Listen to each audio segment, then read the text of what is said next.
If you've been paying attention to the Autel Academy, you've noticed that there's a lot of ADAS calibration videos that are showing up to help speed along the process in your shop. Today, no different. We're going to show you another calibration on a 2019 RAV4, and we're going to go ahead and do that windshield calibration for the camera as the windshield was replaced. And of course, per Toyota, that means we've got to calibrate it. So we're going to go ahead and get into that now. Remember, the first thing you need to do is make sure that all your preconditions are met. Check your lighting, check your distance, tires, and of course, gas level and all of those things as well. Any RO number will work. I just use RAV4 to remember that because we'll back out and then back in after we've done our pre-scan. First thing that we're going to do is our pre-scan. Make sure there are no DTCs related to anything that would cause any problems with the calibration. One cool feature is if you press this ADAS button right there, toggle that so that it turns a light blue, it sorts all of your ADAS data to the top of the report for the pre-scan and the post-scan, so it's really easy to see on that report. You can also add pictures as well when you're doing that. A lot of different things that you can take pictures of when you're doing this to include on that report of any damage you might find or anything that's needed. Yes, this vehicle does have a few DTCs, as it does have a bad left rear TPMS sensor. However, I did already make sure that the tire pressure is accurate on this, so we can go ahead and ignore that. No other DTCs are related to the ADAS components. Remember, you've got to kind of back all the way out and then get back into it to be allowed to do your ADAS calibrations. So again, I established that report, did a pre-scan, I came back out, went back into that since I've already saved it, and now I can go ahead and get into the ADAS calibration components of this.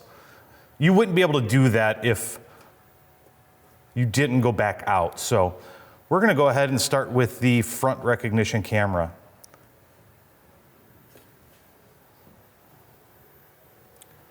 We had mentioned the windshield was replaced. We're going to go ahead and select that. You've got a calibration method that you can choose. A would be the one-time calibration using one of the targets that is supplied to you from Autel. Now B, you do also get that calibration target as well, but it's done in sequence, which means you would use one target and you're going to move it, well, using the 1000, it moves it for you. It'll move it to its positions that it needs. I'm going to select A. That target does it all in a lot quicker of a motion. Select your floor conditions. I have an even floor. Here's what we're going to need to do that. I already have all of that set. And here's your space requirements as well. Make sure you check all your preparations as well before you begin. Gotta love the 1000. It's going to set itself to a home position before we start adding targets. It puts everything kind of in a base position.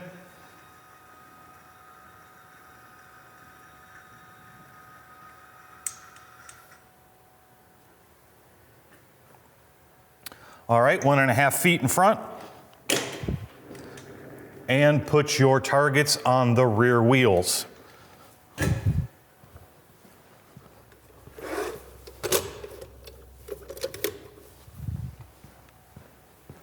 Place your alignment aid in the center of the front bumper. Make sure the arrow is pointed to the center of the front bumper, not the actual alignment aid itself. Right in the center, I'm kind of using that Toyota emblem as my guide. Now you can go ahead and remove the alignment aid.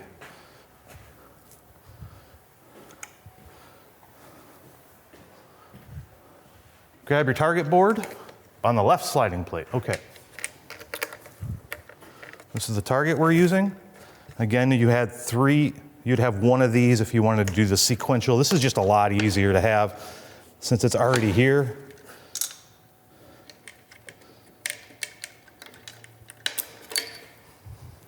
Now we're going to move our frame into position. Remember, you don't have to be precise. The 1000 will make the changes it needs for you. Once you have 3 green arrows, the fine adjustments will be performed on their own. That's why we love this thing. And yes, this one does get close to the bumper. 3 green arrows, press next. Now it's going to take care of any compensations for pitch, roll, to correct all of the conditions in case your floor is not just perfectly level. And it's going to move the target into position as well.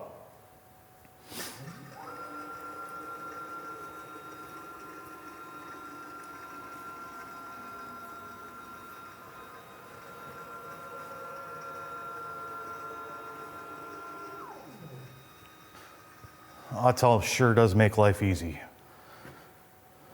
We'll go ahead and press next. Take off your clamps.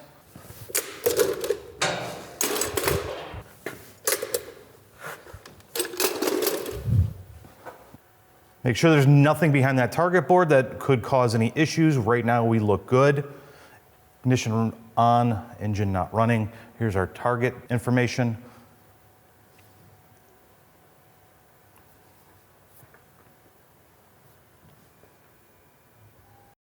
And the calibration was successful. So the calibration was successful. It took me a whopping 6 minutes and 45 seconds to complete that.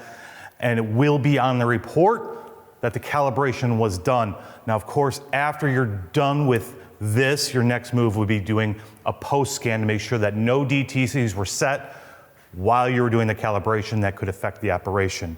And last but not least, make sure you test drive the vehicle and that the system is operating as designed before you return it to the customer. And again, you'll also have that report that you can provide to them as well that shows everything that was done to the vehicle, including the pictures that you may have uploaded at any moment during your actual calibration. For more Autel training videos, make sure you check out their website and their YouTube channel. Tons more content is out, more is coming so that you can do these in your shop quickly, efficiently, and of course, correctly. Thanks for watching. We'll see you again on the next calibration.